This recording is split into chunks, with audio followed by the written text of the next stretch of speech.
আসসালামু আলাইকুম রহমতুল্লাহ বরকাতু। আশা করি সকলে ভালো আছেন। তো বন্ধুরা, এই যে গাছটি দেখতে পাচ্ছেন, এটি হলো নাগমণি গাছের গাছ, নাগমণির গাছ। এইটির ফল হয় পদ্ম ফুলের মতো। এই গাছের ফুলটি দেখতে পাচ্ছেন, অনেক উপরে একটি ফুল।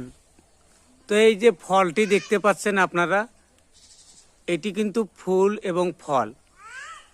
তো এইটি দেখতে পাচ্ছেন সামনে ফল। তো এই ফলটি দিয়ে কিন্তু বিন বানানো হতো আগে, সাপুরিয়ারা বিন বানাইতো এই ফলটিকে দিয়ে। তো যারা যারা এই গাছের উপকারিতা জানেন অবশ্যই কমেন্টে জানাবেন, এবং অত্যন্ত বিষ ব্যথার জন্য এই গাছের ফলটি কার্যকারিতা করে। কিভাবে ব্যবহার করবেন